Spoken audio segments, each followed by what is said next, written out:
Çox təəssüf ki, həqiqətən də artıq ətrafımızda qanlı bir savaş gedir.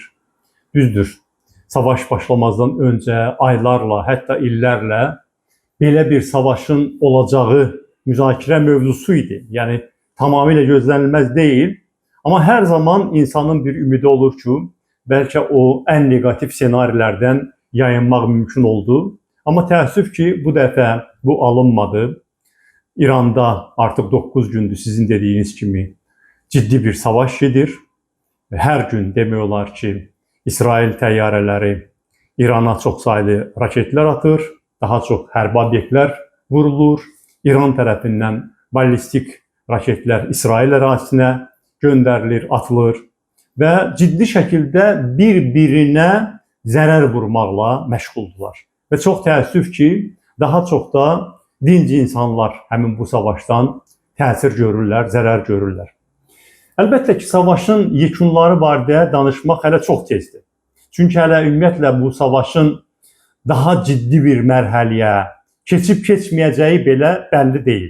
Yeri gəlmişkən, yəqin ki, ilk 9 günün elə əsas nəticəsi yəqin bundan ibarətdir ki, o daha qanlı mərhələyə savaş keçməyib. Yəni, söhbət ondan gedir ki, İndi hər iki tərəf bir-birinə raketlər, bombalar atır. Amma regional savaşa çevrilməyib, daha böyük dağıntılara hələlik səbəb olmayıb. Hələlik bugünə qədər vurulanların əksəriyyəti İran ərazisində hərbi obyektlərdir daha çox.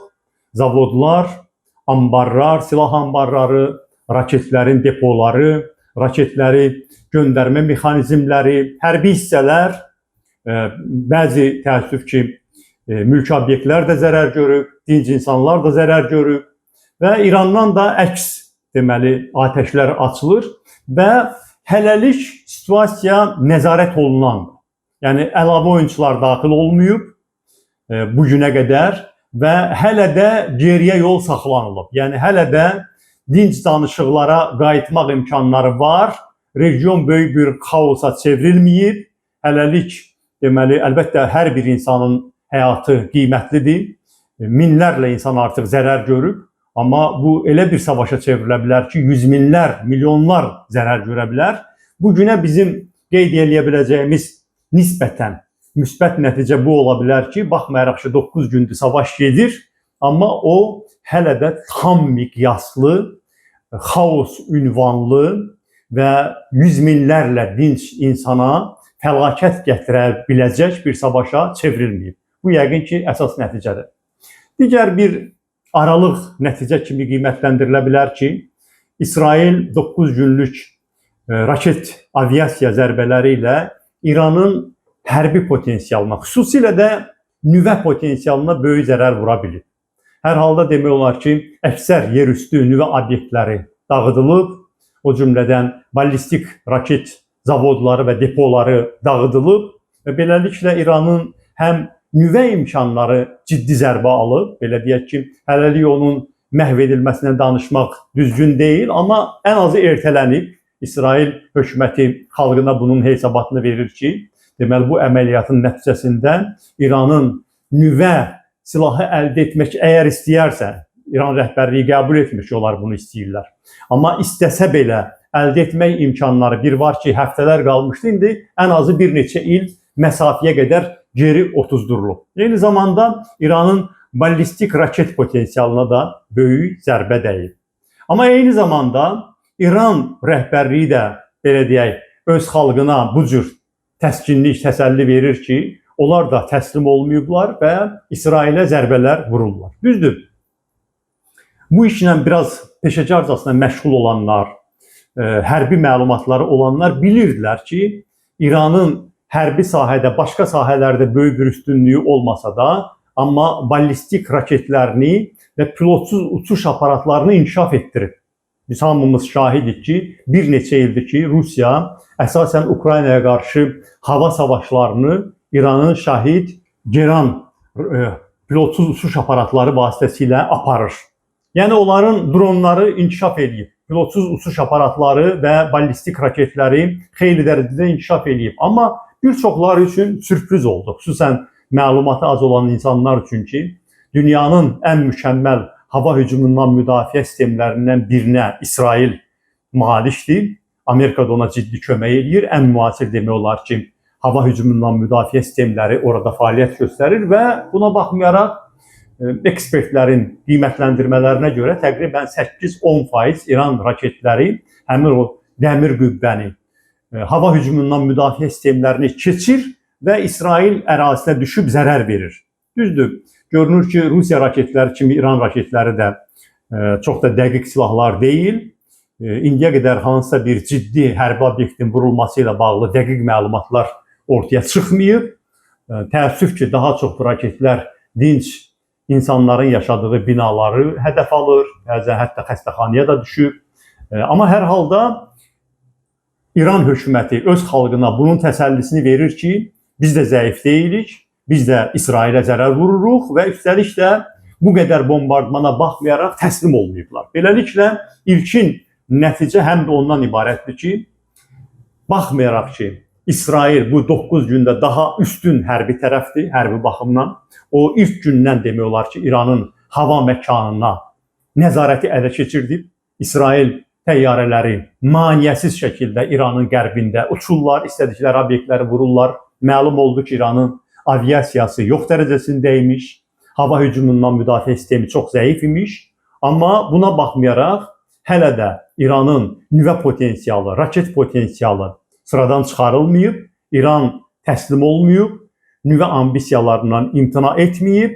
Hələ üstəlik demək olar ki, hər gün son günlərdə azalıb 20-25 olsa da, deməli ballistik raketlər göndərir İsrailə və münaqişə uzun müddətli mərhələyə keçir. Uzun müddətli mərhələyə keçəndə artıq burada müharibənin maddi tərəfləri də çıxır ortalığa. Baxın, mən müsahibənin əvvəlində vurğuladım ki, hamı üçün təsəllidir, nisbətən xoş xəbərdir ki, o daha böyük xaos və daha böyük dağıntılar senarisindən yayınmaq mümkün olub və hələlik daha çox hədəflər hərbi hədəflərdir. Amma artıq indidən, yəni belə deyək, məsələn, İranın neft-qaz sənayesi, enerji potensialı, strateji müəssisələri, limanları, mülki obyektləri birbaşa şuurlu şəkildə hədəf alınmadan belə çox böyük dağıntılar var ortalıqda. Yəni, hər iki tərəfin itkiləri milyardlarla hesablanır.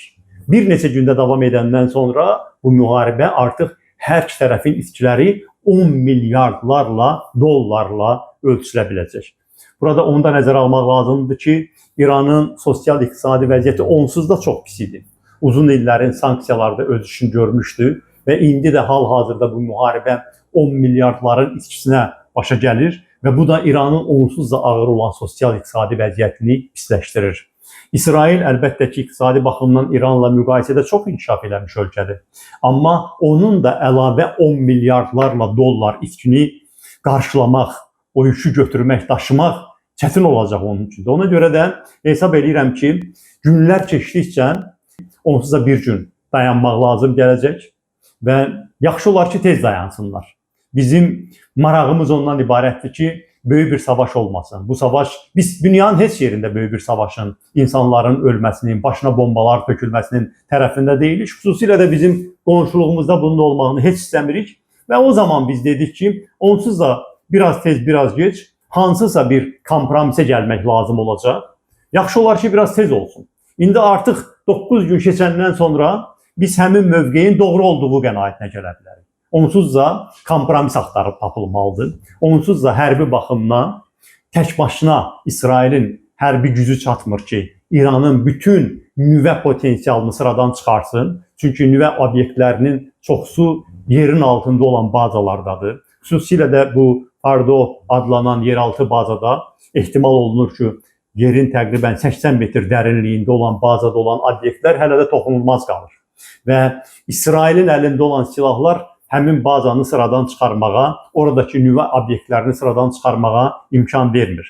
Beləliklə, deməli, indi vəziyyət belə yaranır ki, İranın hərbisinə, müdafiə qüdrətinə, o cümlədən nüvə qüdrətinə böyük zərbələr dəysə də, onun nüvə potensialı illərlə geriyə atılsa da, amma tam olaraq bu nüvə arsenalı və infrastrukturu məhv edilə bilmir.